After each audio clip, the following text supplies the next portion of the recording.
강설 유종원. 강에 내리는 눈. 천산 조비절. 온 산의 새는 날지 않고. 만경 임종멸. 모든 길엔 사람 발길 끊어졌다. 고주사리봉. 외로운 배에 삿가 쓴 노인. 독초 한강설. 눈 내려 차가운 강에 홀로 낚시질한다. 감상일 오세주. 위시는 유종원의 시 가운데 산수시로 알려진 유명한 시다. 그러나 단순히 산수시로 생각하기 어려울 정도로 많은 의미를 느끼게 하는 시다. 물론 이 시는 개혁주의자였던 그의 정치적 시도가 좌절되었던 시기에 지어진 작품으로 알려져 있다. 그리하여 이 시가 내포하는 의미가 좌절에서 오는 지독한 고독함의 표현이라고 보는 견해가 일반적이다. 그러나 시각을 달리하여 보다 깊이 천착하여 보면 이 시는 인간 본연의 고독에서 수행할 수 있는 순수한 영혼, 강인한 인간 정신의 단련을 보여주는 시라고도 볼 수도 있다. 제1. 이구를 보자. 천산조비절, 천산조비절. 온 산의 새는 날지 않고 만경인종멸, 만경인종멸. 모든 길엔 사람 발길 끊어졌다. 주변 공간은 모두 산, 천산으로 둘러싸여 있다. 날아가는 새 한 마리도 보이지 않는다. 오직 보이는 것은 산과 땅이고 그곳에 여러 갈래의 길이 보일 뿐인 것이다. 그러나 그 모든 길에는 사람의 자취이라고는 아무것도 보이지 않는다. 곧 작가에 의해서 조성된 인간적인 것, 문명적인 것이 완전히 단절된 공간을 보여주는 것이다. 그곳에서는 산과 길 외에는 모든 것이 제거된 것이다. 인위적인 모든 것, 이를테면 사람들이 바라고 원하는 화려한 저택, 마차, 황금, 명예, 좋은 옷, 아름다운 여인, 높은 벼슬, 맛있는 음식, 신변의 인간 잡사를 완전히 제거한 것이다. 태초에 먼저 땅이 생기고 그리고 산이 열리는 생명이 사는 기본적 공간만이 확보된 것이다. 모든 인간의 생각과 욕심이 반영된 문화적인 모든 것이 제거된 원시와 다름없는 하나의 공간만이 존재하는 것이다. 이는 결국 작가의 내면 심상의 반영인 것이다. 평소 작가는 잡다하고 혼탁한 불합리한 인간의 현실 세계와 떠나 완전히 분리된 세상에서 살고 싶은 생각이 있었을 것이다. 아니면 잠시나마 이러한 세계를 경험하고 싶었을 것이다. 그는 개혁주의자였던 것이다. 작가의 이러한 생각과 경험이 이러한 시적 배경을 조성한 것이다. 3. 서구절을 보자. 고주서리봉, 고주서리봉.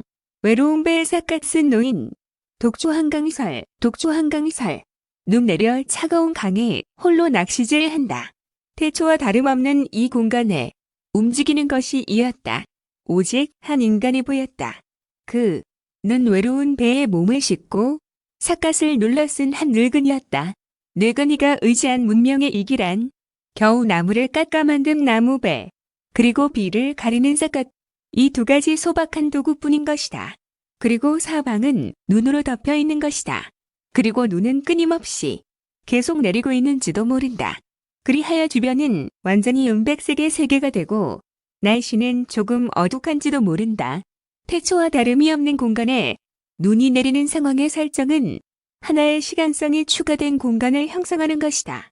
이 속에서 노인은 낚시를 들이우고 있다. 노인은 무엇을 하는가? 아마도 그는 몇 마리의 고기를 낚으려 하고 있는지 모른다. 아니면 또 다른 이유가 있는지도 모른다. 지금 이 속에 노인은 혼자 있는 것이다. 전체를 종합해보자. 1. 이 구절에서는 세상 공간을 산과 길만이 보이는 가장 단순한 원시의 공간만 존재한다. 새마저 날아들지 않고 사람의 종적마저 보이지 않는다. 길에 사람이 보이지 않는다는 표현에서 이곳에 인간이 존재한다는 사실만을 암시할 뿐이다. 이러한 곳에 다시 하얗게 눈 덮인 강이라는 표현을 추가함으로써 배경을 더욱 구체화하고 있다. 계절이 겨울인 것이다. 또 천지에 눈이 내린다는 표현이 추가된다. 수많은 생명들과 그 생명들의 여러 생명 활동이 그 눈 속에 일시적으로 덮여 있음을 느끼게 한다.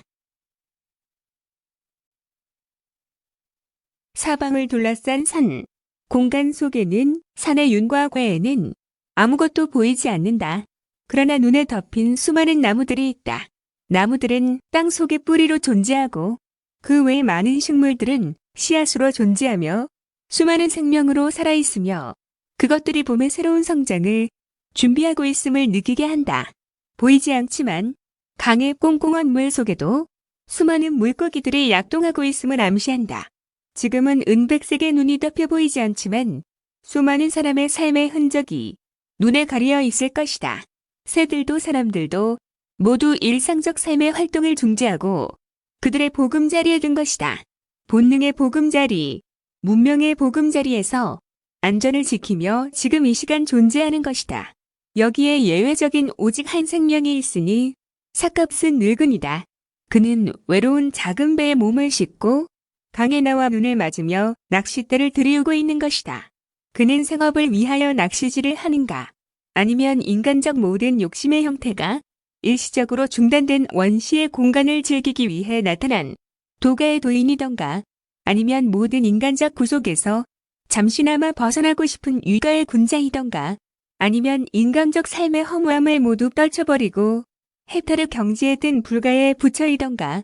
분명히 공간에는 인간과 인간이 만든 문명이 제외된 곳에서 우주의 큰 진리와 그 진리를 호흡하는 하나의 순수한 영혼이 있을 뿐이다. 눈 덮인 강에서 낚싯대에 앉아 낚시하는 늙은이. 그는 분명 작가인 유종원의 분신인 것이다.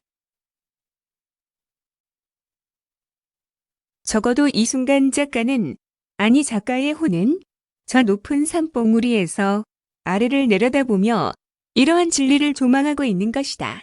가부좌한 부처처럼 날개 돋아 하늘로 오른 신선처럼 세상을 벗어난 선비처럼 작가 유종원은 현실의 불합리성을 개선하고자 노력한 진정한 개혁주의자였다. 그는 유불선의 지식을 두루 섭렵한 지식인이자 뛰어난 시인이었다.